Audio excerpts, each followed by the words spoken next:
Good to have you all here this evening. We are really excited to have everyone here. The guest speaker tonight is Elliot Chodoff. He's a major in the reserves in the IDF. He's responsible for the Northern Command, the Syrian-Lebanon border. So you're going to be hearing from someone who knows what's going on. He's been called up to duty several times already for several weeks since the beginning of the year, 2016. I just heard him speak in Texas last weekend. He's a friend of mine. I've known him for several years. And he just told me a little bit ago in the back that he's basically going to teach what he had taught down in Texas.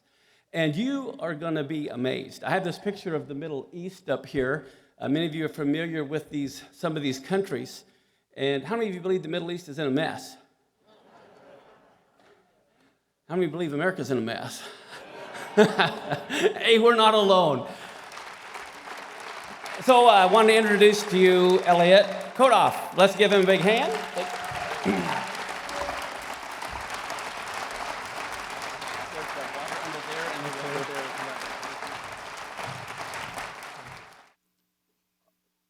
What I want to talk to you tonight about is a region that used to be called the Middle East.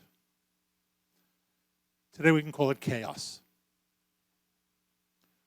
And I want to break down a bit for you what's going on. And I'm going to start with how it affects Israel and how it affects all of us. Go into what's going on and then sort of wrap back. I was in a briefing. I serve in the Northern Command of the Israeli Army as a reservist, as a reserve officer. Our command is responsible for those charming neighborhoods known as Lebanon and Syria. So if you want to know what keeps us up at night, that. And once upon a time, there was actually a country called Syria. There isn't anymore. There was also a country called Lebanon. And we had kind of a pretty good idea what they meant to do from one day to the next. In the grand sense, we know what they want to do. They want to wipe us out. But in the narrow sense, how they were going to go about doing it, we kind of sort of had a sense of that. Today, we're lucky if we know an hour ahead what's going to be. I was in a briefing a few months ago, and our intelligence officer put up a map of Syria, or what used to be Syria. And frankly, it looked a lot like a very ill leopard with a whole bunch of different colored spots on it. This one controlled by ISIS, and that one controlled by Al-Qaeda, and this one by Hezbollah, and a whole bunch of other organizations whose names aren't all that important. And the intelligence officer that came to brief us got up and he said, this map, it was a PowerPoint, not an online. He said, this map is accurate as of half an hour ago. And we all laughed because, it's always good to start a briefing with a joke. And a general who was sitting in the meeting turned around and said, listen, and he wasn't being stern about it, he was just being direct. He said, it's not funny. I was in a briefing, an all-day briefing last week where the map was online and it changed 3 times during the day. It's very hard to project, it's very hard to plan, because when you have to plan for everything, you're really planning for nothing. And that's essentially the situation we're facing. The Middle East is one of the 2 great strategic regions in the world. And there's a lot of talk today about, the Middle East is less important because of shifting oil demands and oil supplies and oil prices, oil this and oil that. The problem with that theory is that the Middle East has been a strategic zone for the past 4,000 years or so. Now, I never argue with miracles. I'm not going to tell you that it's not for spiritual reasons. The Temple Mount isn't holy because the temple was built there. The temple was built there because the mountain was holy, right? But I don't have to go there to explain the strategic value of the region. And it certainly predates oil. by a few millennia. The Middle East is a land bridge between continents. Anybody looking at a map can see that. If you want to get from Africa to Europe through Asia, the three continents meet in the Middle East. Less obviously and perhaps more importantly, the Middle East is also a land bridge between oceans. The Atlantic Ocean and the Indian Ocean are connected through the Middle East. The Suez Canal of today makes that very obvious. But once again, that's today's solution to an age-old problem. In ancient times, a couple of thousand years ago, when there was trade between Europe and the Far East, and there was trade between Europe and the Far East a couple of thousand years ago, the people living in what is today southern Europe on the Mediterranean knew that if they wanted to ship to the Far East, it was easier to ship it to the southern port of the land of Israel, a city called Ashkelon in those days. The city is still there, the port isn't there anymore. And then take it overland to what is today Eilat and ship it out of the Red Sea and into the Indian Ocean. That was easier than going around the entire continent of Africa. So the Suez Canal shortens it, but nonetheless, and here I'll let you in on a little, not very big secret. China, the Chinese know a little bit about commerce.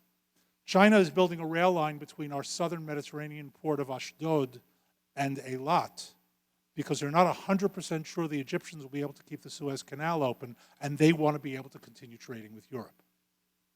Okay, so here we are in the 21st century, granted locomotives instead of camels and donkeys, but essentially the same solution that was used 2,000 years ago. It's a critical, critical region, transcending oil, transcending the immediacies of local geopolitics. That's why everybody ends up there, more or less. Unfortunately, the region that we call the Middle East no longer exists. It's not that it's in trouble, it's not that it's in turmoil, it's not that it's in conflict. The geostrategic region doesn't exist anymore. Now, yeah, there are lines on maps. The maps will continue to look like they look. The problem is the maps don't reflect what's happening on the ground. Not only does the Middle East not exist anymore, but the powers that drove the Middle East for the past quite a number of decades, the Arab world, doesn't exist anymore either. Now, I'm not telling you there are no Arabs. The Arab peoples are still there. But the Arab world, as we understand it, as a political force, isn't there anymore. I want to break those down for you and then take you to the next step of what does all that mean in terms of the day-to-day. The Middle East, as we understand it, as it exists, as we've called it, and we've all used the term Middle East when we talk about the area, came into existence about 100 years ago, almost exactly 100 years ago. During World War I, the British and French decided to divide up the region. They had a number of agreements, collectively known as the Sykes-Picot agreements. Sykes was the British guy, Picot was the French guy. Literally 100 years ago, 1915, 1916, they agreed to divide up the Middle East between them. They drew a bunch of lines on the maps, and if you've seen a map of the Middle East and you've seen the borders, you know there are a lot of straight lines. You know what that means? It means somebody was sitting somewhere else with rulers, drawing lines on maps, kind of like the Western United States. You'll notice that Europe does not have straight line borders. They worked it out the hard way with blood for 400 years. And their borders are basically where the armies decided to stop fighting. Typically river lines, mountain lines, things like that. Topography dictated. Here they sat down and very nicely, the map is flat, the table's flat, the rule is straight, the pen is draw lines. And of course, in doing so, they ignored geography, topography, resources, peoples, just about everything that was going on the ground. They divided peoples like the Kurds into a number of different countries. They collected groups of people who had nothing to do with each other and put them into countries together. But what the heck, they were the British and the French. That system fell apart. A few years ago, there was an eruption that was initially called the Arab Spring. Now we call it the Islamic Winter. And it fell apart. But it did more than simply fall apart on the level of Sykes-Picot. What fell apart over the past few years was the attempt by the British and the French and the rest of the world, the European world, to export a system that we call the Westphalian system on the Middle East. If the word Westphalia doesn't speak to you, I'll explain. In 1648, the treaties of Westphalia ended the 30 Years' War and essentially created the nation-state system of Europe, which has been operating now for 250 plus years. So, 450 plus years. The attempt to create those states in the Middle East was a benign attempt. After all, it works for us, it'll work for them. Why not? Doesn't. Now, you might ask why. I can give you 100 answers. They don't really matter. First of all, we're watching it happen. We can't really see. There's a great story. People always ask me, how do you explain what's going on today? Where's it going to go? There's a great story. Henry Kissinger in the 1970s meeting with the Chinese leader Zhou Enlai. And over coffee, Kissinger asked Zhou Enlai, tell me, what do you think of the outcome of the French Revolution? And Zhou Enlai looked at him and said, I don't know, too soon to tell. Okay, so it gives you a sense of the American versus the Chinese view of immediacy, right? So it's happening. The reasons aren't that important, and I can give you a list. It doesn't matter that much. What matters for us is that entire system has failed. It's not about the borders being in the wrong place. It's not as if we erase a few of those lines, move them this way or that way, maybe draw a few additional ones, okay, it's all going to work. That worked in Europe. It worked in Europe after World War II. And again, the jury's still out. We're watching another phenomenon in Europe. But, for example, there was an attempt to draw a line around a place called Czechoslovakia, and a few decades later, the Czechs and the Slovaks said, this has been fun, but it's not working. Amicable divorce. There's a Czech Republic in Slovakia. In some places it worked less well. There was once upon a time a place called Yugoslavia. Remember Yugoslavia? And then that fell apart. But it's more or less worked. Here it's failed. And the powers and players who ran that world since World War II, for the most part, don't exist anymore. Now, if I were standing here 20 years ago and talking about the Middle East, which existed 20 years ago, and was talking about the powers of the Middle East 20 years ago, I'd be talking essentially about 4 countries: Egypt, Syria, Iraq, and Libya, distant fourth. Please note, I did not say Saudi Arabia. Saudi Arabia is not a power. Saudi Arabia is a financier. Saudi Arabia is a wealthy family sitting on a sea of oil that pumps oil out of the ground, gets money, wastes most of it, and when it has a problem, it buys the solution.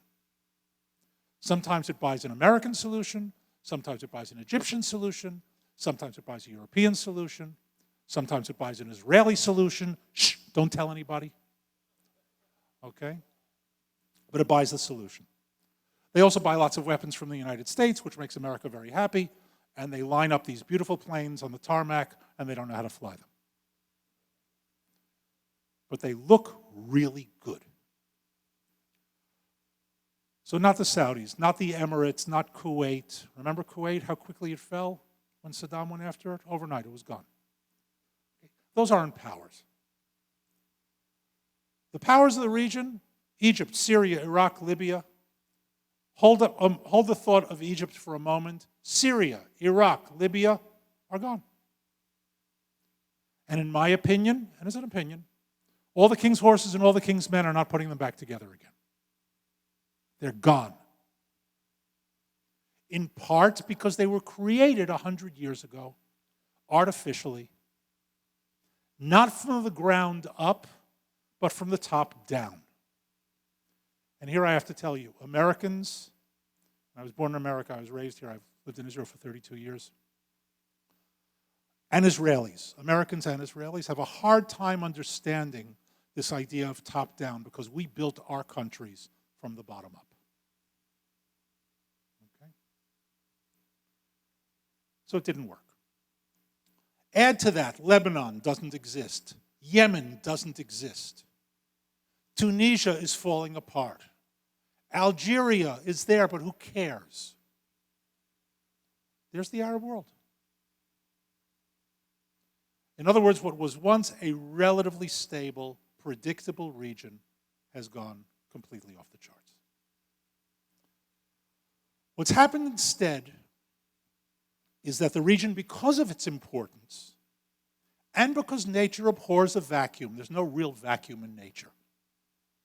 Because once a vacuum comes in contact with something else, whatever else it comes in contact with, moves in and fills it. Others are moving in to fill that vacuum.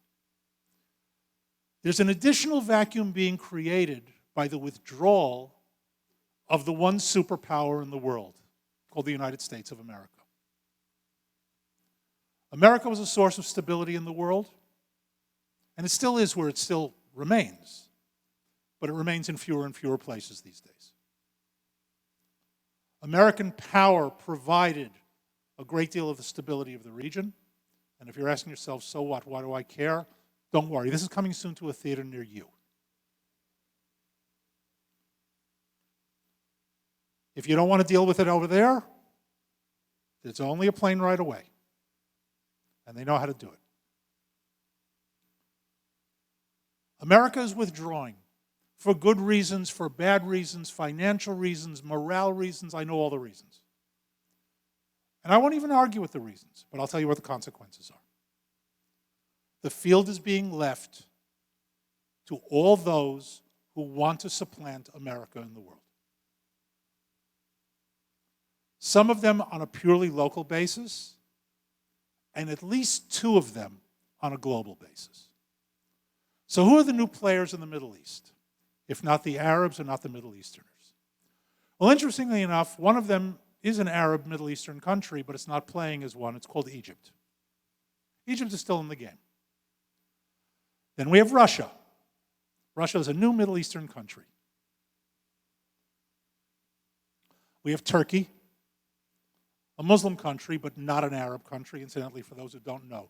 The definition of an Arab is a native speaker of Arabic.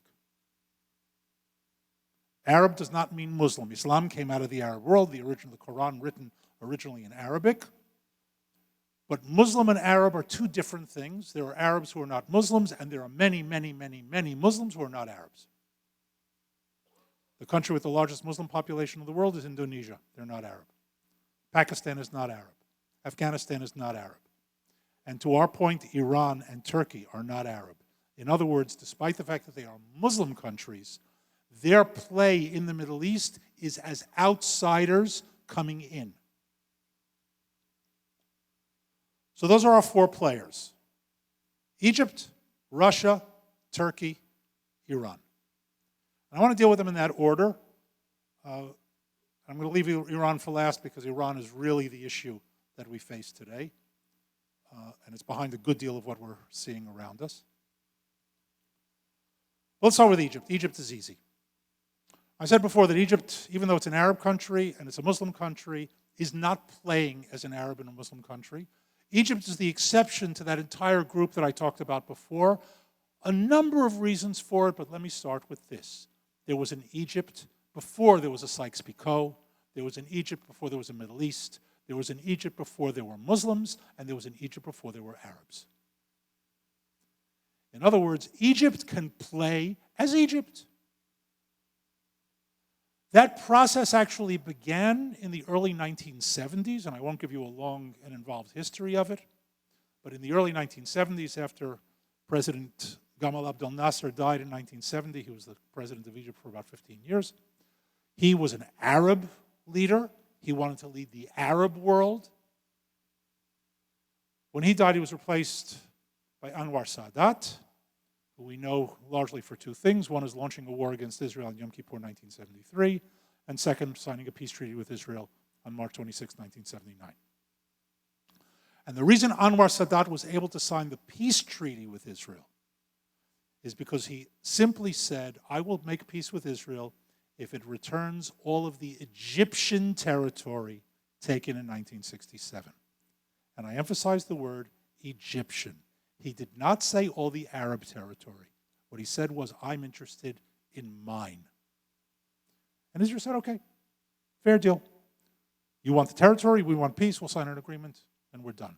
We're not going to agree to give them territory for you to sign peace. And Sadat got it. He was interested in Egypt. He was assassinated for it. Mubarak followed in that path. And interestingly enough, the current president of Egypt, al-Sisi, General al-Sisi, who's a devout Muslim, certainly an Arab, is first, foremost, and primarily an Egyptian. I'll give you an interesting indicator of it. President al-Sisi of Egypt loves Israel. Not the way you and I do, but he loves Israel. And it's an interesting question why. Why does this devout Muslim, Arab, Egyptian general president love Israel? So first of all, we checked. He didn't join a Zionist organization. And by the way, I checked with Kufa. He didn't join Kufa either. He loves Israel for an Egyptian reason. Israel provides the barricade between the insanity of what's happening in Syria and Iraq and Egypt. And that's all that concerns him. We can fly the blue and white flag with the Magen David. We can sing Hatikva. As long as our army keeps ISIS, Al-Qaeda, and all those other crazies off his borders, we're great. Egyptian. Now, the Egyptians are reverting to their traditional selves. As an empire, and Egypt was always a very interesting empire. And if you know your Torah, some of this will ring true to you. Egypt was never an expansionist empire. Now, it's been in Egypt for, 4,500 years or so? So we can say always, right? 4,500 years, close enough. It's always been in Egypt. In that 4.5 plus millennia, Egypt has rarely, essentially on 2 occasions, tried to expand its power into the region. All right, so they made a couple of mistakes. You can cut them some slack. Egypt's primary concern historically has been to guard and protect its heartland, which is the Nile Delta and the Lower Nile. And that's it. Now, Egypt is also a very interesting geostrategic situation because Egypt has never had, and to this day doesn't have, adjacent threat challenges to its territory. If you're not familiar with the map, I'll help you out. Think of Egypt for a moment. To its north is the Mediterranean. To the west is desert. And even when crazy Gaddafi was there ruling Libya, Libya was never a threat to Egypt. It was an irritant. It could make trouble on the borders, but it was never a threat. To the south, the Upper Nile, Sudan, was never a threat. Today, Sudan is primarily a threat to itself. It remains that way. And to the east of the Sinai Desert, the land of Israel, and points east, Mesopotamia. Okay, so close in on its borders, never had a threat. Egypt was always an insular country. In contrast to the area of today's Syria and Iraq, what I will call Mesopotamia. Mesopotamia was always fighting within itself and outside of itself. And again, when I say always, 4,000 years, close enough to always. Right? Who here has been consistent for the past 4,000 years? I'll show you how it works even in current politics. Egypt underwent its revolution. The revolution was hijacked by the Muslim Brotherhood. There was a counter-revolution, call it a military coup, whatever. All of what's gone on. Today they just celebrated the anniversary of the Tahrir Square demonstrations, uprisings. Through that entire period of the past number of years, that entire phenomenon was Egyptian. The players on the ground were Egyptian, the demonstrators were Egyptian, the counterforce was Egyptian, the president was Egyptian, the hijackers were Egyptian, the counter-hijackers, the coup was all Egyptian. Think for a moment what's happening in Syria. How much of what's happening in Syria today is Syrian? Not much. That's the difference between Egypt and Mesopotamia. So Egypt is there, from our point of view, it's a good thing. Stay, be conservative, be insular, hunker down, and don't bother us, we won't bother you. we've got a bit of a problem between us and Sinai. We'll take care of it as long as things don't get any crazier out there. And there's Hamas. We'll take care of them too. Now let's come around to the next one. Russia. Putin is moving in the Middle East. I understand, although I'm not sure it's still true, up until recently, the American administration was still trying to figure out what Putin was doing in Syria. If you have the number of the White House, give him a call and tell him to call me. I'll be happy to let him in on the secret. Putin is moving into the Middle East because that's what the Russians need to do. It's what they needed to do for decades. When they were Soviet, when they were post-Soviet. Anybody who thought that the Russians were going to be out of the game when the Soviet Union fell doesn't understand history, doesn't understand power, doesn't understand international relations. And there were a lot of people who fall into those categories, including leaders of this country and the European countries. Russia's in the game. Russia's a power. When I use the word power, I want to give you an idea of what I mean. It's a great European example of power. Germany is a power. How many countries can lose 2 world wars in 1 century and still dominate Europe? That's power. Russia is a power. Russia was a power before it went Soviet. It was a power when it was Soviet. And yes, it got knocked around when the Soviet Union fell, just as Germany got really knocked around when Nazi Germany was defeated. So 20 years later, they were back in the game. Interesting. The Soviet Union fell apart about 20 years ago, didn't it? 26 now. Are we surprised that they're back in the game? I'm not. Putin has made clear what his objectives are. And here I have to tell you, I like Putin. I like him for 2 reasons. First of all, Putin is a brilliant strategist. And as a strategist, I like watching a pro operate. I really do. It's kind of like watching a ball game and watching your team get beaten, but the other team is pulling some really good plays. Man, that was good. Right? And the other reason I like him is for the same reason that I like Erdogan in Turkey, and I like Khamenei in Iran, and I like Ahmadinejad, and I like Hamas, and I like Hezbollah. I like honest murderers. They make my job as a strategist so much easier. Anybody here knows anything about strategic analysis? I'll boil this down. This isn't going to be a long lecture. It's going to be 2 minutes. In strategic analysis, everything boils down ultimately to 2 categories. One is called capabilities, and the other is called intentions. And if you can solve for both of those, you know what your enemy is going to do. Typically, it's easier to assess capabilities than intentions. If you have decent intelligence officers, and I'm not an intelligence officer, I have subordinates who claim that I'm not an intelligent officer either, but that's a whole different question. But if you have a decent intelligence force, they come in and they tell you they've got this many tanks and this many planes and this quality and this number and this organization and this training and so on, and you can quantify their capabilities. A little high, a little low, but more or less you can do it. Intentions? Who knows? What are they really planning to do with all this stuff? I mean, what is the Japanese fleet doing when it sails out of Tokyo late in November 41? They were going to Southeast Asia, weren't they? Well, then there was that Pearl Harbor thing. It's very confusing. These guys make my job easy. Here, I'll explain why. Hamas, let's start with them. They're really, really simple. The Hamas charter that they call the Charter of Allah starts with the words, Israel will exist until Islam obliterates it. Questions? There we are. When Khamenei or Ahmadinejad or even Rouhani, the moderate, says Israel must be wiped off the map, what are they really thinking?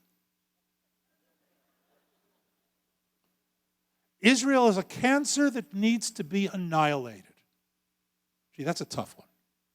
By the way, when they say death to America, what do you think they mean? Let's sit down and have coffee? I don't know. Maybe in Aramaic. When Putin says the greatest tragedy of the 20th century was the fall of the Soviet Union, what do you think he means? He's now in the driver's seat. He has a chance to correct what he considers to be the great catastrophe of the 20th century. And he's doing it. And I would expect nothing less of him. Seriously now, I don't like him. I don't like his policies. I don't like where he's going. I don't like the way he behaves. But I know what he's trying to do, and I understand what he's trying to do. So what's he doing in the Middle East? Well, you remember a few years ago when he went into Crimea? And Secretary of State Kerry said somebody has to tell Mr. Putin and explain to him that it's the 21st century and 19th century strategies don't work anymore. Well, Putin is still in the Crimea. So maybe somebody has to explain to someone that the 21st century is looking a lot like the 19th. But what's he doing there? And why all the effort? So the cover was ethnic Russians who he needed to protect. That was nonsense. And it's not because the beaches in the Black Sea are very nice, although I'm told they are. Russia, traditionally, pre-Soviet, Soviet, and post-Soviet, if it wants to play the global war game, suffers from a severe handicap in that its naval bases are north of the Arctic Circle. Now, today, the game is very simple. There's one superpower in the world, it's called the United States of America. America is the team to beat. I'm going to give away my New York origins here. America in global politics is like the Yankees in baseball.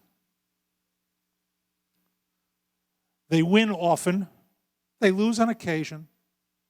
They are always the team to beat no matter where they are in the league, and everybody hates them. And as a New Yorker, I can say we love it that you hate us. As Americans, we should get over the fact that they hate us for being better than they are. But that's another question. America is the team to beat. Russia knows it. Putin knows it. And he knows that if America makes a move in the Atlantic in February, he can't say, hey, wait a minute, I'll catch up with you in July. He's got to be able to get his fleet out and into the Atlantic when he needs it, not when the weather permits it. During the time of the Soviet Union, Sevastopol in the Crimea provided that, but there was a problem, and that problem remains. The Black Sea empties into the Mediterranean through Turkey. And Turkey's a problem. First of all, today it's still a member of NATO, which means that there's a very good chance that if there's some sort of conflict with NATO members, Turkey might just say, agreement, no agreement, whatever, your fleet isn't going through us, and it's bottled up in the Black Sea. From the Russian perspective, even worse, Turkey might leave NATO. Why is that worse? Because that means Turkey is striking out on its own as an imperial wannabe by itself. And Turkey and Russia are natural enemies. The war between Turkey and Russia has already begun. You know about the Turks shooting down the Russian plane? That wasn't really over Turkey, but they said it was. Once it got shot down, it didn't make much of a difference. The rumors have it that it wasn't just one plane. There have been a number of incidents that it's more than one plane. There have been skirmishes between Russian and Turkish ships. It started. Now, am I predicting that it's going to go into a full-scale war? No, but it's there. The sparks have already begun. And I'll preempt some of your questions, and I'll tell you now, don't ask me to predict what's going to be down the road. Sorry. I'm a disciple of two great political philosophers, Winston Churchill and Yogi Berra. And they both said it's always best to prophesy about things that have happened already. Okay? But we can see what's happening now and sort of look a little down the road. Putin certainly is. And he says, you know what, this Black Sea business is good, but it's not good enough. So what do? Syria. Syria has a coast on the Mediterranean. Syria provides Russia with the ability to anchor its fleet in a place where it can get out into the Atlantic without asking anybody's permission. And to that effect, they have 2 naval bases today on the Syrian coast, one that they've had for a number of years at Tartus, a new one in Latakia, which they had under the Soviets. They're rebuilding it, and they're looking to build a 3rd one. They're going to have 3 naval bases on the Syrian coast. For Putin, backing the Syrian regime, the Assad regime, is a win-win situation. It's not because he loves Assad, although he might like his wife. She's very pretty. And it's not because he likes the regime or anything like that.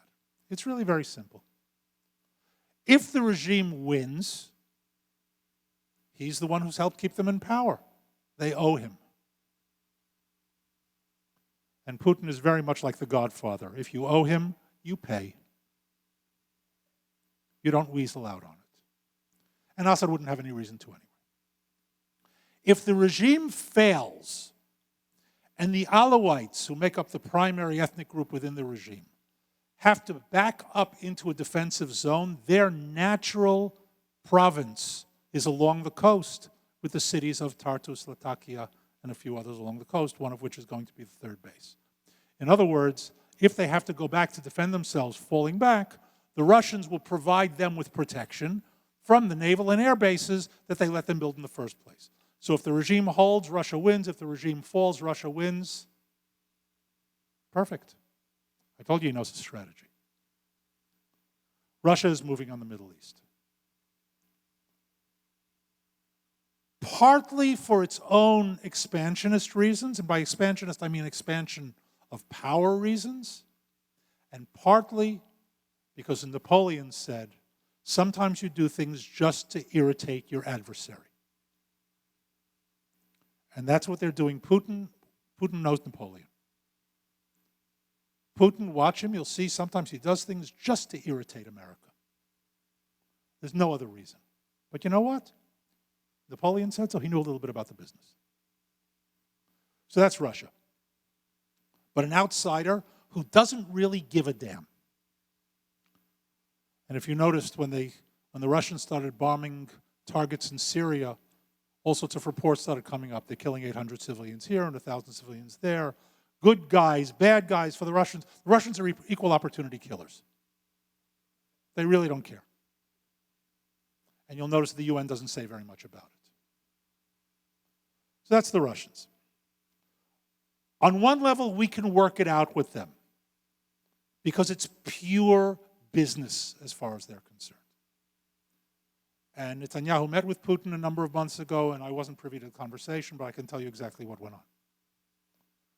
Netanyahu told Putin, listen, we have our red lines, and by the way, when Israel draws red lines, they stay red. We have our red lines that include non-shipment of heavy weapons to Hezbollah, that include not permitting Hezbollah to establish itself heavily on our Golan border, on the Syrian side, and a few other things. You will not interfere with our red lines, and we won't interfere with yours. Got it? Yes. A few days later, the deputy chief of staff of the Russian army was in Tel Aviv, working out the details to make sure that we don't have accidental contact, because they don't want us shooting down their planes. That's Russia.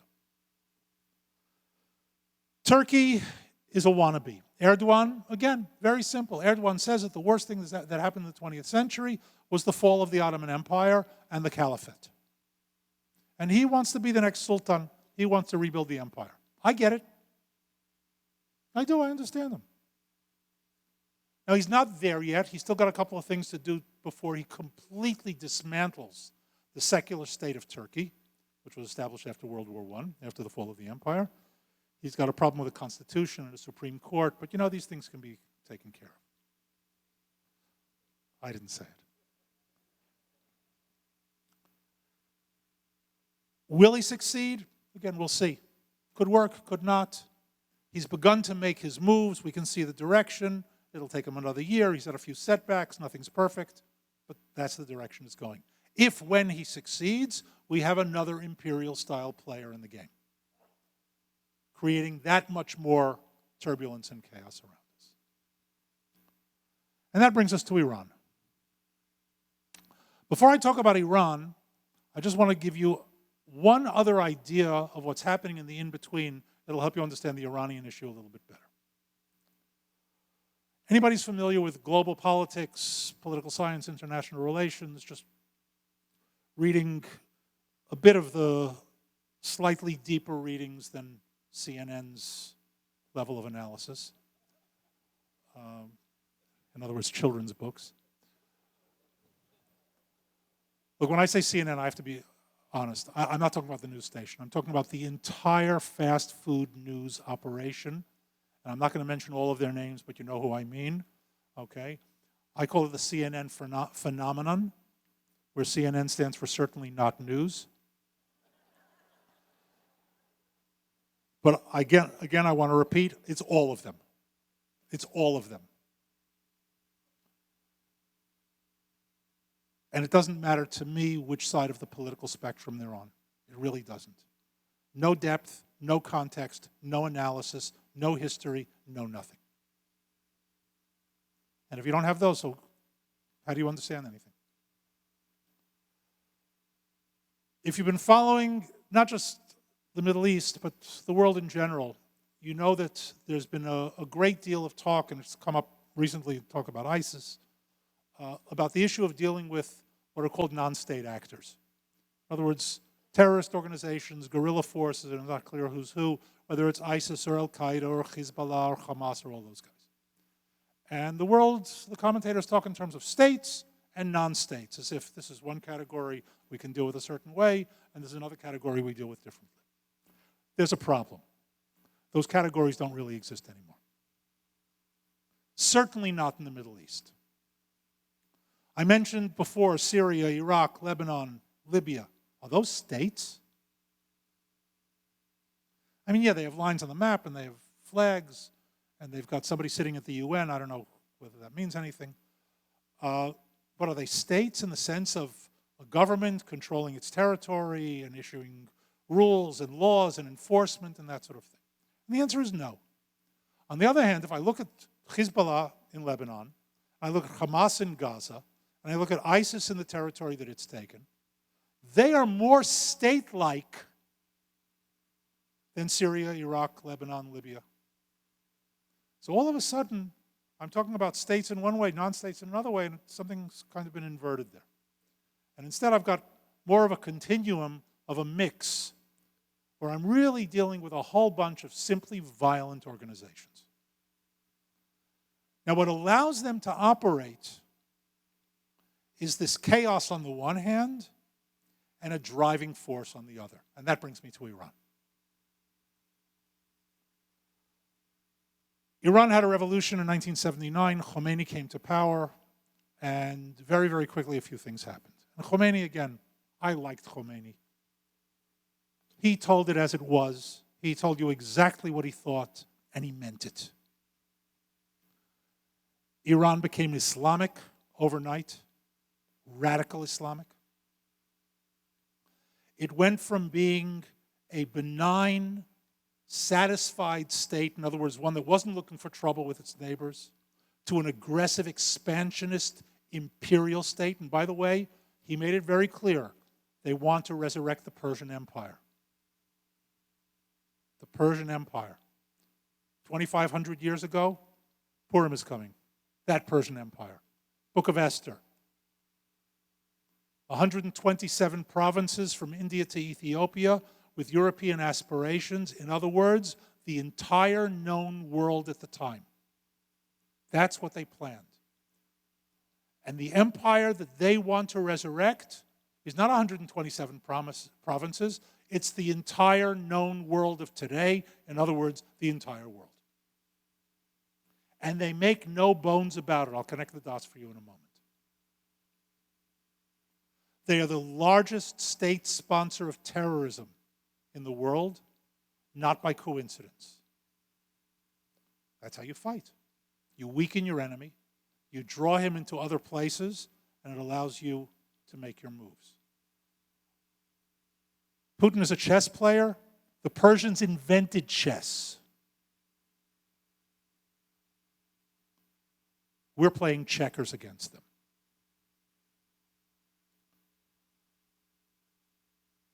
Shortly after Khomeini came to power, he created in Lebanon the most dangerous terrorist organization in the world.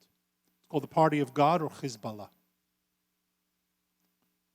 Hezbollah brought a couple of things to the world. Everyone has to have their inventions. Hezbollah brought a suicide terrorism. All suicide terrorism started with Hezbollah. And incidentally, of its first 3 major targets, 2, not coincidentally, were American. 2 were American. Because Khomeini said very early on, we are at war with the great Satan of the United States. America and Iran have been at war since 1980. One side doesn't recognize it, and it's not Iran. And to make sure America he tried to help. Understand we're at war. They blew up the American embassy in Beirut, and then they blew up the Marine barracks in Beirut, killing 241 Marines. In the deadliest day in Marine Corps history since the Battle of Iwo Jima in 1945. And America doesn't understand that it's at war. So let me help you in case you haven't gotten it yet.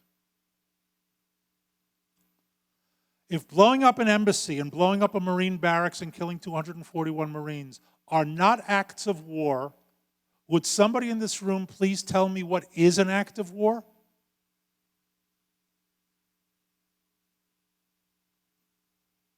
Up to and including recent years, where much of the equipment, many of the IEDs, the explosives that have killed American troops in Iraq and Afghanistan came from Iran.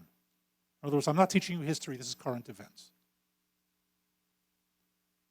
Hezbollah, the most dangerous terrorist organization in the world, not Al-Qaeda. Al-Qaeda is the gang that couldn't shoot straight compared to Hezbollah. Operating on every continent, incidentally having infiltrated the United States of America in very large numbers through the Mexican border, along with Al-Qaeda and ISIS, but that's another story. This is coming soon to a theater near you. And it's Iran. Iran is behind it. Those are the people who America and Europe just signed a deal with, that will ultimately permit them to get nuclear weapons. And I say ultimately because it will be in 2 years or 5 years or 7 years or 10 years. I plan on being around regardless of whether it's 2, 5, 7, or 10. So it's still my problem, and it's our problem, and it's our kids' problem, and it's our grandkids' problem. They're getting $150 billion as a signing bonus. And they've been fully open to the world's economy today, signing deals faster than they can pull the pens out. Sanctions aren't coming back. And we are already seeing an increase in Iranian aggression in the region. Didn't take long. Wouldn't expect it to. This is what they do. It's what they say they do. We're in the way. Israel's right there. We're up close. And here I have to tell you, I work with American military forces. In addition to a strategist, I'm also a military tactician, an infantry tactician. And I tell the American officers I work with, and with all due respect, and I seriously do respect, yes, your enemies are here, they've infiltrated, but their bases are halfway around the world from you. My enemies are in my backyard. I can almost see them from my house. I live in the Galilee. I almost see them from my house. There are a couple of places up north, not far from where I live, I think, that have 2 interesting and unique aspects to them. There's one spot where I can stand in one place and I can see Hezbollah in one direction and Al-Qaeda directly opposite. Friendly place to be. And there's another spot up on the Golan Heights where if you stand on a hilltop called Mount Bental, an extinct volcano, I'm not exaggerating, I'm going to do this as if we were standing there, so bear with me. I'm going to turn my back as if we're looking out over Syria. Out over there, there's a village that we can see from here, right over there. A village called El Khader that's under control of Hezbollah. Over there, not there, that's Hezbollah. Over there is a village called Jubat el-Khashab. That's in the hands of al-Nusra. That's an Al-Qaeda organization. Right next to it is Hanarna al-Nusra. Over there is the Syrian army. Down over here is Quneitra. It's usually Syrian army, but sometimes al-Nusra. Depends on what day it is. Out over there, out in the flats, there are about 50 global jihadi organizations operating. And over there, over the ridge, you can't see it from here, but it's right over the ridge, that's ISIS. That's a 40-mile-long border. You need a scorecard. Much of that is being pushed by Iran, not all of it, but much of it is being enabled by Iran because the chaos permits the others to operate as well. And here we have an interesting paradox. They hate each other, they work together, and they have two things solidly in common. They hate Israel, and they hate America. In November, when we celebrate Thanksgiving, I celebrate Thanksgiving too, any excuse to make a turkey. I celebrate it on Friday night because we don't get Thursday off. So it's a Shabbat Thanksgiving. And anyway, I can't watch the football game in real time, so what's the point? In November, when we celebrate Thanksgiving, they celebrate Death to America Day. We're all the same, aren't we? No. No, we're not. I told you I'd help you connect the dots, so here are the dots. Death to America, a ballistic missile program that today can reach Central Europe. Tomorrow, and I'm not exaggerating, tomorrow in a few days, weeks, will reach all of Europe. By the way, you know that the world is in a really weird place when Israel's best friends in Europe are Germany and Poland, because they're in range of missiles already. But already well along in development is a ballistic missile that can carry a nuclear warhead that can reach the east coast of the United States of America. Okay, so let me help you again. Death to America, ballistic missiles that can reach America, that can carry nuclear weapons, and a nuclear weapons program. What do you think they're thinking?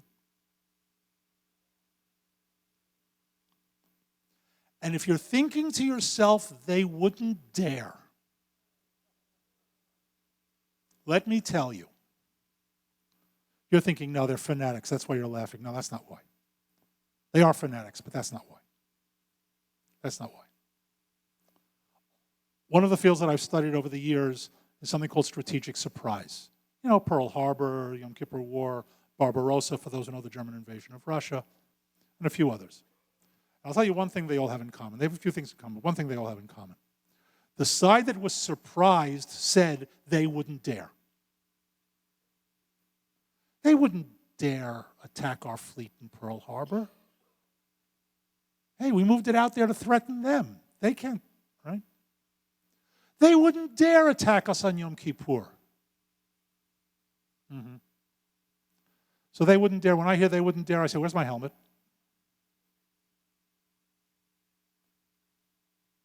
Am I predicting it? No. But what do you think they're thinking? Can they make a mistake? Yes. And if you're thinking to yourselves, but then we would obliterate them. First of all, I'm not so sure. But let's say, does that bring back the how many millions who would be killed? No. The idea is to prevent it. That's not what's happening today. That's the region that Israel's operating in. There's no return address. It's ruled by essentially power-hungry, expansionist, aggressive regimes, state and non-state regimes. And virtually all of it comes from a single ideological source. And here, before I conclude, I want to give you a bit of insight in that as well. Virtually all of it comes from a single ideological source. It's a political source. It's also a religious source. But here I want to tell you that we have a tendency in error to attribute too much of what's happening in the Middle East to religion. Now, I'm not going to stand here and tell you it's not about Islam. Let somebody else tell you that. But I am going to tell you that if you try to analyze it in purely religious terms, you will get the wrong answer. First of all, religion is a way too broad term to nail down and say this is what it says. Second, if I use the religious lens to explain what's going on, it fails me too many times. When I look at a phenomenon, let's say the Middle East of today, I try to look at it through some sort of a method, model, lens, call it what you like, that's going to give me a clear picture. And a clear picture means it explains what's happening and gives me a little bit, not too much, but a little bit of an ability to predict where it's going to go. Now, you've all heard that the Sunnis and the Shiites, they're bitter enemies. You can explain virtually everything going on in the Middle East by the Sunni-Shiite conflict, right? So try explaining this one. Iran is Shiite, led by Shiites. Iran supports the Taliban, which is Sunni. It supports Hamas, which is Sunni. It supports ISIS in Sinai. It's fighting them in Syria and Iraq, but it's supporting them in Sinai. ISIS is Sunni. It supports Al-Qaeda in Sinai. Al-Qaeda is Sunni. All right, that's not working too well. Let's try something else. The Kurds are primarily Sunni. They're fighting ISIS, which is Sunni. They're fighting the Turks, who are Sunni. All right, that didn't work too well either. Oh, wait. ISIS is fighting the Syrian regime, which is Alawite, except the second largest ethnic group in the Syrian regime is Sunni. All right, not working. What does work? What we're seeing is a simple power struggle between aggressive, expansionist, fascist regimes. Yes, there are religious overtones. Of course there are. There are religious overtones at everything. I'll tell you, it's only Western academics who believe that there's such thing as secular and religious. It's all mixed. America's a secular country, right? Sure it is. Came out of nowhere. We know better than that. Religion matters, it plays, but it's not necessarily the driving force. Certainly not on the ideological level. I said it came from one source. Now's the time to tell you who. It all comes out of the Muslim Brotherhood in Egypt. All of it. Brotherhood, established in 1928. A few years ago, the chief of American intelligence testified in front of Congress and said, the Brotherhood, nothing to worry about them. They're a secular, moderate, nonviolent organization. You should have Googled them. When the Brotherhood came into existence in 1928, very shortly afterwards, Hassan al-Banna, its leader, came up with its motto. The motto of the Brotherhood to this day is as follows. Allah is our objective. The Quran is our constitution. Muhammad, the Prophet, is our leader. Jihad, meaning holy war, not some internal struggle to make myself a better person. Holy war is our way. And the last one we don't understand, and we can't understand it, but we have to hear it and understand that we don't understand it. Death for the sake of Allah is our highest aspiration. I want to break that down for us for a moment because we don't get it. And frankly, we can't get it. We understand sacrifice. Anybody who served in the military for sure knows, swore an oath that, among other things, said, even including risking and giving my life. We understand sacrifice. But it's not our highest aspiration. To paraphrase Patton, make it his highest aspiration, right? Okay. Death is our highest aspiration. When they say we love death more than you love life, they mean it. Now I say give them what they want. I'm a friendly guy. But they really do mean it. And we can't understand it because we come from an ethic, culture, value system that says choose life. There's no understanding. But that's who they are. The ideologue of the Brotherhood was a guy named Said Qutb. And I'm not going to give you a long involved history, but I want to tell you about two people who were his disciples and who their followers were. One was a guy named Abdallah Azzam. Now, I got to do this, I'm sorry, but I do this with every audience I speak to. When I say the name Abdallah Azzam, just by a show of hands, who recognizes it? One. Are you in law enforcement, or are you just, no? Okay. Usually there's a ringer. Okay, one person. This is an above average group. When I tell you who he is, you might be surprised that you don't know who he is. Abdallah Azzam was a Palestinian who studied in Egypt, became imbued and a disciple of the Brotherhood. He went to Saudi Arabia, he got thrown out of Saudi Arabia, ended up in Pakistan. That's his biography. In Pakistan, he wrote a book, and in the book he wrote the following. We must establish the base for jihad, for holy war, in order to establish a universal caliphate. Anybody here know how to say the base in Arabic? Al-Qaeda. Abdallah Azzam was the founder of Al-Qaeda. 99.9% of Americans don't know his name. Isn't that interesting? Apropos CNN and Friends. The real name of the organization is not Al-Qaeda. It's Al-Qaedat al-Jihad, the base of jihad. But everybody calls it the base because they know what they're talking about. He brought two other Brotherhood disciples into the organization. One, a wealthy Saudi, whose name you all know, the late and unlamented Osama bin Laden, and an Egyptian physician, the hopefully soon to be late and unlamented, Dr. Ayman al-Zawahiri, who today is the leader of Al-Qaeda. In other words, the first three leaders, the triumvirate that builds Al-Qaeda, are Brotherhood. And therefore, everything that comes out of Al-Qaeda, including al-Nusra, ISIS, Boko Haram, and a whole bunch of other smaller organizations, essentially are outgrowths of the Brotherhood. Okay, but wait a minute. I said all of the problems come from there. And I don't exaggerate much. Another follower of Qutb, of the ideologue of the Brotherhood, was a man named Ayatollah Khomeini. But wait a minute, Khomeini was a Shiite, Qutb was a Sunni. That's right. That's right. In other words, that idea that they never talk to each other, they hate each other, there's a conflict there. Don't get me wrong, there's a conflict.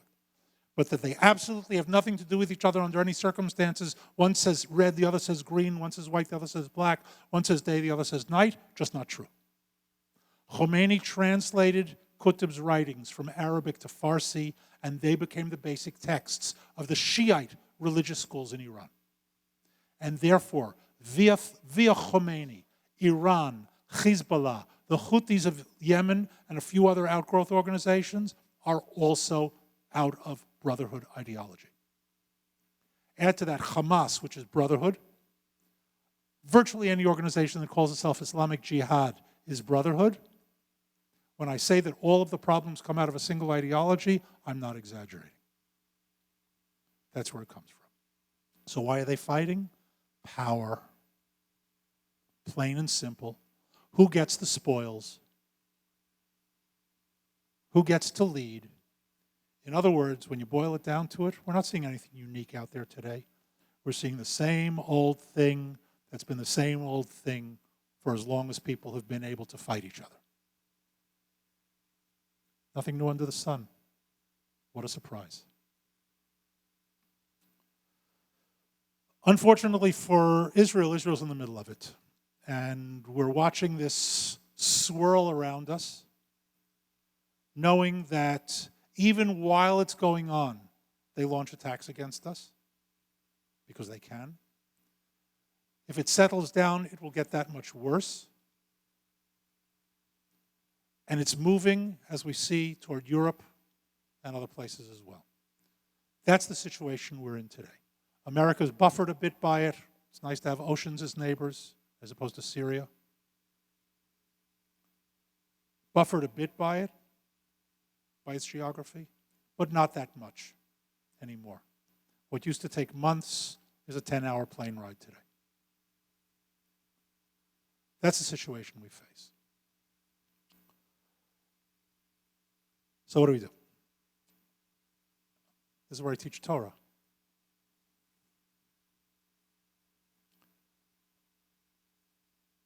People tell me that, okay, we read, we know. We read the book, we know it's going to end. The problem is we don't know when it's going to end. We know how it's going to end. And we have faith, so we pray. And I have faith. I never argue with prayer.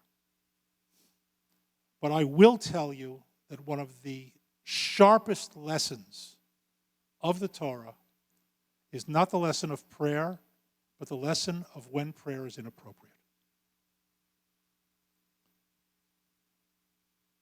If you know the last 4 of the 5 books of Moses, that is, the 4 books in which Moses appears, Moses and God had a great relationship. They really did. They talked, they discussed, they argued. By the way, having an argument is a sign of a good relationship. Absence of conflict is apathy,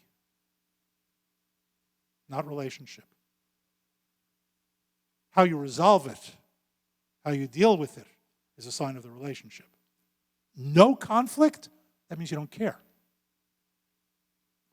So they argue, and they debate, and God says one thing, and Moses says, no, you won't, and God says, okay. You know the stories. But one thing is clear through it all, from the beginning to the end. From the job interview at the burning bush, after all, that's what it was, right?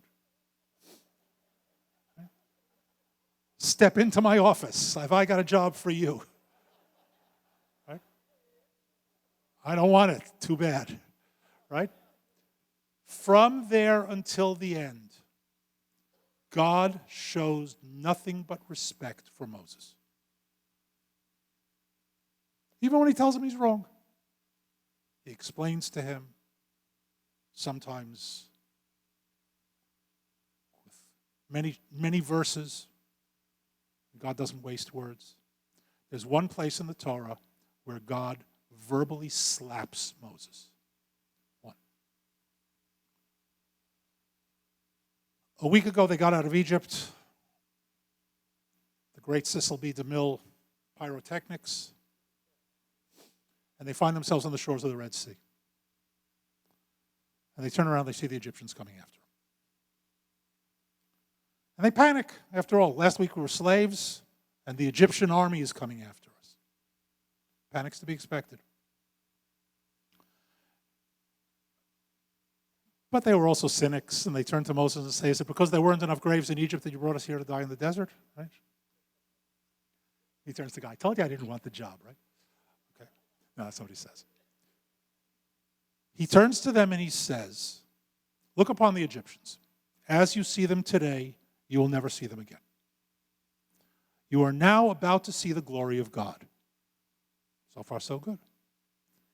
And then he says the fateful words. Adonai lachem lachem va'atem tacharishun.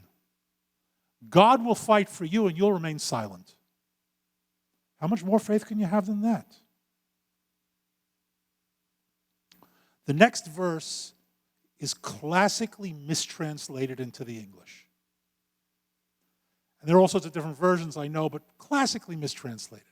God says to Moses, the most famous mistranslation, wherefore criest thou unto me? That's not what it says. The Hebrew says, Vayomer Adonai el Moshe, God says to Moses, Ma titzak elai. What are you yelling at me for? Is that a fair mark? I know my Hebrew. What are you yelling at me for? It's what you say to a child. And then he says, Daber al bnei Yisrael v'yisau. Speak to the children of Israel. They move. Now, right? Not me, them. Rashi, the great medieval commentator, jumps on it. Rashi misses nothing. He says, what's going on here? That's how God speaks to Moses? I'm adding words, but that's his message. And he brings a midrashic addition. He says, God says to Moses, my people are in danger. Now is not the time for prayer. Now is the time for action. Prayer, when it's over. And then a few verses later, something interesting happens. The sea splits. But there again, Cecil B. DeMille and Charlton Heston get it wrong. Because it doesn't say that he waves his staff over the sea and it splits. It says the children of Israel walked into the midst of the sea on dry land.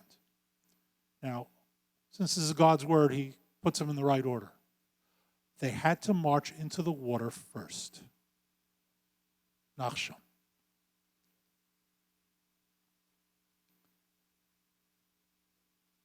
Into the midst of the sea. And the Hebrew, bitoch, literally means inside. Okay, into the midst gives a sort of sense that maybe the sea was on both sides. The Hebrew bitoch doesn't mean that. Into the water. You want a miracle? You don't get it by standing on the side and praying. March into the water, then you'll see the miracle. What we're seeing out there isn't going to be stopped by prayer miracles. It's going to be stopped by action. It's going to be stopped by action by people like yourselves. And here, I'm not going to get into politics, but I will remind you that you live in a democracy. That the power of this country is in rooms like this, not funny-shaped rooms in Washington. You make the decision. And if you abdicate the decision, then you will be in the position of Moses saying, let God do it, you remain silent. On that happy note, thanks for having me. It's great to be here. God bless you.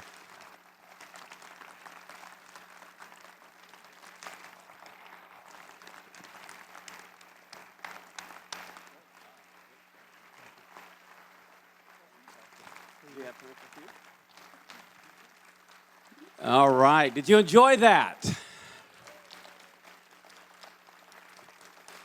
Well, these are the type of people that we bring here on Monday nights. And as I said, we have another rabbi coming the end of this month, going to be speaking on the Jewish view of the end of days. Of course, you can come any Saturday morning at 10 o'clock, and you're going to hear, like he spoke, different ways of looking at the Bible from the Hebrew language. And it's phenomenal. Those of you that have been here can testify to that. But he says there's time for a few questions. Does anybody have a burning question? Okay. We'll just take a couple of quick questions and then we'll dismiss. You said Hezbollah came across our borders, our southern border. What is the strategy, timeline do you think we'll ever see what's going to happen because of that? I can't give you a strategy timeline. I can give you two scenario timelines. And they both start in Israel. Scenario timeline number one is that Iran gives the order, light it up. Now, there are a number of possible sub-scenarios of how that happens. But essentially, Iran, for its own reason, decides now's the time to move. It could be to divert attention. Okay, again, a possible scenario. They're in the home stretch. They've been violating the agreement. They've got a month to go before they have nuclear weapons, not capability, but weapons. Now is the time to shift world opinion, world attention somewhere else. Terrorist attacks in the United States, launch a war against Israel, terrorist attacks in Europe. You saw the Paris attack. I know they didn't talk about something on the scale of 9/11. The Paris attack and how it magnetized attention for a week. And here, let's be serious. And I don't belittle terrorism. I really don't. It was an attack that killed 130 people over a period of, 4 hours? It was, on the grand scheme of things, not very large. So that's one possible scenario. Another possible scenario is an inadvertent escalation. We've had close calls on that. It's the one that, on the military level, we worry about more, because we presume that we'll have some indicator of the first one. Maybe wrong, but we presume it. The inadvertent escalation, we had one a year ago exactly. A little over a year ago, there was a Hezbollah-Iranian joint command team investigating the Golan border to prepare to establish Hezbollah on the Syrian side to attack Israel from there. We struck that team. We killed an Iranian general. We killed a high-ranking Hezbollah leader, a guy named Jihad Murnia. Can you imagine naming your son Holy War? That's okay. His father, Imad Murnia, who was, among other things, behind the Marine bombing in Beirut, we sent him to a better place a few years ago. Last year, we did a family reunion. Sent the son. A month later, Hezbollah retaliated and killed 2 Israeli soldiers in a missile attack. Not a rocket attack, a guided missile attack. That was an event that could have gone much, much worse. I mean, 2 soldiers, a tragedy, it could have gone much, much worse. We were minutes from war. Once that starts, there's a 19th century chief of the German general staff who said that no plan survives the first contact with the enemy. So I can take you up to there after what happens after that. We recorded this. It's on our website. You can, share it with all your friends. All of our teachings are archived for the last several years. They're free. The audio is free. The video is free. The notes are free. We want to just get this information out. And if you come this Saturday morning, you are going to learn things that you've never heard before. The political world's being turned upside down right now. It really is. The establishment. I mean, how many people are angry? They feel like, their vote's not counting or whatever. I mean, that's what's happening. Well, I see it also, believe it or not, within the church establishment. A lot of people going to church are tired of just getting milk and cookies. They want some meat and potatoes. You don't hear things like this normally. And on Saturday mornings here, we turn the Bible upside down for you and inside out from a Hebrew perspective. And we really encourage to, if nothing else, live stream the service or go back and look at some of our past services the last several weeks. You can do that. But I just encourage you guys, if you want to stay informed, come here on Saturday mornings at 10. Come here at the end of the month. The last Friday or the last Monday night of the month, we're going to have a Jewish rabbi here speaking on the Jewish view of the end of days. So stay in touch and thank you, and let's pray. Avinu Malkeinu, our Father, our King, we just thank you so much for your word, and we thank you that we are going to be people of action. We do want to keep in prayer, but Father, prayer doesn't do any good if we don't act on faith. So Father, I pray that we would become people of faith, people of action. Just like Nachshon of the tribe of Judah, who was the first one to leap into the Reed Sea and to have it split. Father, we want to be people of action that do those things that you've asked us to do. And we just ask this in your name. Amen. Thank you. You're dismissed.